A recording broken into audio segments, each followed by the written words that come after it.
4.2.8 The Factor Theorem.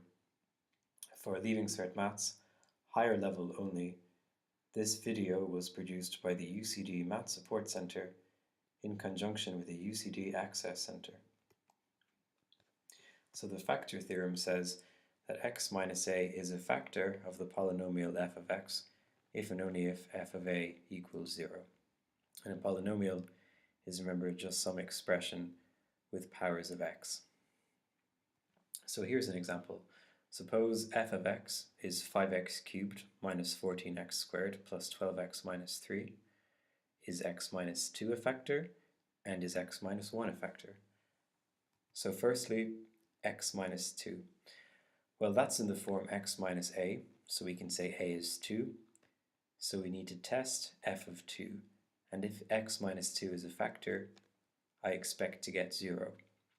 So we're subbing in 2 for x. I get 5 times 2 cubed minus 14 times 2 squared plus 12 times 2 minus 3. So that's 40 minus 56 plus 24 minus 3. And you can do all that on your calculator if you like. So that turns out to be 5, which is not 0.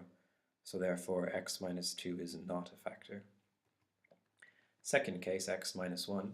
Again, that's in the form x minus a, so a is equal to 1.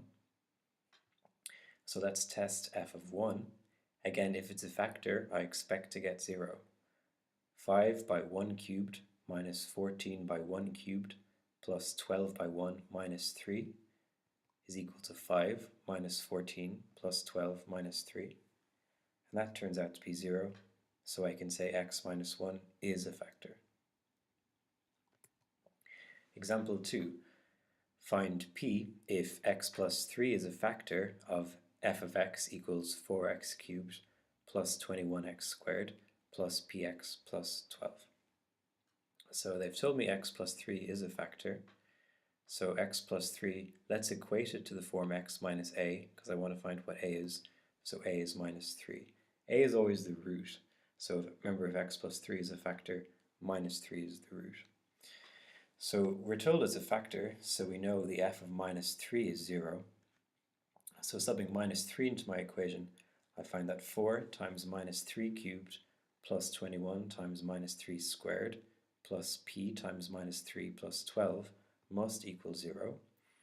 Let's multiply out the left-hand side.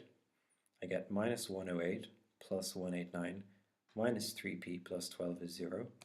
Tidying up, minus 3p plus 93 is 0.